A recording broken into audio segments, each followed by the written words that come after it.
విద్యార్థినులు నిత్యం మరింత అప్రమత్తంగా ఉండాలని ప్రభుత్వ వైద్య కళాశాల ప్రిన్సిపల్ అడిషనల్ డిఎంఈ డాక్టర్ ఏడుకొండలు సూచించారు. కోల్కతా జూనియర్ వైద్యురాలి హత్యాచారంపై రూపొందించిన దృశ్య గీతాన్ని మెడికల్ కాలేజీ గ్యాలరీలో ఆవిష్కరించారు. కవయిత్రి సింహాద్రి జ్యోతిర్మయి గీతాన్ని రచించగా ప్రజా గాయకుడు నూకతోటి శరత్ ఆలపించిన దృశ్య గీతాన్ని ప్రదర్శించారు.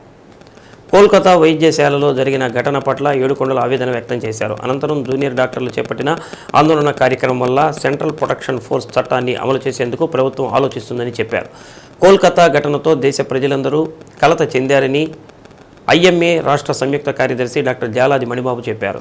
సమాజానికి ఆదర్శంగా నిలబడాల్సిన భావి వైద్యులు గంజాయి జోలికి పోవద్దని, కళాశాల ప్రాంగణంలోకి గంజాయి రానికుండా చూడాలని అన్నారు. సభకు అసిస్టెంట్ ప్రొఫెసర్ డాక్టర్ తిరుమలరావు అధ్యక్షత వహించారు. కార్యక్రమంలో కవయిత్రి తేళ్ల అరుణ, మాజీ జడ్పీటీసీ నరసమ్మ, ఎడిటర్ షాన్ తదితరులు పాల్గొన్నారు.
ఈ పాటను చూశారు కాబట్టి మీ జాగ్రత్తలు ఆడపిల్లలు ఇక్కడే ఉన్నారు. ఎందుకంటే మీ జాగ్రత్తలు మీరు ఉండాలి. బయటికి వెళ్తున్నారు, 7 బయటికి వెళ్తాం. చెప్పిన టైంకి రండి, రూల్స్ ప్రకారం ఫాలో అవ్వాలి. ప్రిన్సిపల్ చెప్పిన రూల్స్ ప్రకారం ఫాలో అవ్వాలి. నాకు 2 కళ్ళే ఉన్నాయి, మీ అందరికీ 800 కళ్ళు ఉన్నాయి. 800 కళ్ళు నేను సూపర్వైజ్ చేయలేను. నాకు మీ సహకారం లేదు, నేను కూడా ఏం చేయలేను. 7ంటికి హాస్టల్కి రండి అంటే 6:50కి హాస్టల్కి రావాలి. అంతేగాని 7:30, 8ంటికి, 9ంటికి నేను వాళ్ళని పిక్ చేసుకోవడానికి వెళ్ళాను, వీళ్ళని పిక్ చేసుకోవడానికి వెళ్ళాను. ఆడపిల్లలుగా మీరు ఎవరికి ఆస్కారం ఇవ్వకూడదు. ఎవరి లిమిట్స్ ఎలా ఉండాలో అలా అంతవరకే ఉండండి. అంతేగాని చనువు ఇచ్చి ఉండండి. క్లాస్మేట్స్ కానీ ఎంతవరకు ఉండాలో, ఎవరి లిమిట్స్లో ఉండాలో వాళ్ళ లిమిట్స్లో ఉండండి. ఈ పాట యొక్క ముఖ్య ఉద్దేశం ఏంటంటే ఏదేదో చేసేయాలని కాదు. రచయిత్రి నరక వేదన అనుభవించిన ఆ జూనియర్ వైద్యురాలు నిస్సహాయ స్థితిలో అందరికీ ప్రార్థించి హోప్స్ వదిలేసి మరణమా నన్ను మింగేయని తన అంతరాత్మను, తాను పడిన బాధను వివరిస్తూ ఈ పాట రాసింది. అది ఖచ్చితంగా అందరికీ హృదయాలు హత్తుకుంటుంది. అయితే దీన్ని ఏం చేయాలి?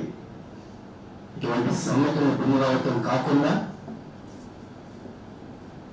చట్టపరంగా జాతీయ స్థాయిలో చట్టాలు చేపట్టడానికి మన ప్రయత్నాలు మనం చేయాలి. ఈ సొసైటీలో individual death is tragedy, individual death is tragedy, whereas multiple death is statistics. అంటే ఒక మరణం విషాదం, మరణాలు గణాంకాలు. ఒక మరణాలు గణాంకాల్లోకి చేరిన తర్వాత మనం స్పందించడం మానేశాం. అందుకని చెప్పని ఈ రోజు అమ్మాయి మీద మెడికల్ విద్యార్థుల మీద జరిగినటువంటి హింస అనేది నిర్భయ తర్వాత అత్యంత దారుణమైన హీనాతిహీనమైనటువంటి మరిచిపోలేనటువంటి దుర్ఘటన. ఒక శరీరంలో ఒక చిన్న ముళ్ళు గుచ్చుకుంటే ఎంత బాధపడిపోతామే, అలాంటిది ఆమె శరీరంలో జరిగినటువంటి హింస కంటి దగ్గర నుంచి కాళ్ళు వరకు జరిగినటువంటి అత్యంత దారుణ కిరాతకమైనటువంటి ఆ హింస అనేటువంటిది ఆ అమ్మాయి ఎలా భరించింది అని చెప్తే అని తలుచుకుంటే ఇప్పటికీ ముద్రపడతాం. రోజుకొక మహిళ మీద, రోజుకొక చిన్నారి మీద, పాఠశాలలో హాస్టల్లో 9వ తరగతి చదివే కూడా గర్భం ధరిస్తున్నారంటే ఇంకంత దారుణమైన పరిస్థితులు మనం చూడబోతాము. సో ముఖ్యంగా అమ్మాయిలు మీరు చాలా జాగ్రత్తగా ఉండాలి.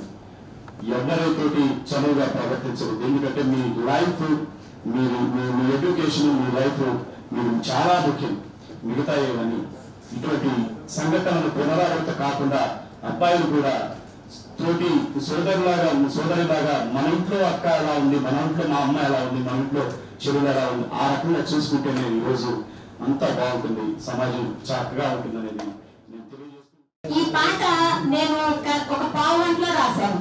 ఆ సంఘటన చూసిన తర్వాత నాకు అనుకోకుండా కలిగినటువంటి స్పందన, అది కూడా నేను దేన్ని తీసుకున్నానంటే ఆ క్షణం ఆ అమ్మాయి ఎంత నరకం పడింది, అమ్మాయి ఫీలింగ్స్ ఎలా ఉన్నాయి, ఆ ఇన్సిడెంట్ జరుగుతున్నప్పుడు ఆమె మీద అత్యాచారం, ఆ దౌర్జన్యం జరుగుతున్నప్పుడు ఆమె మనసు ఏం ఆలోచించింది అనేది ఒక్కటే నేను అందులో ఆలోచించి ఆ పాట రాయడం జరిగింది.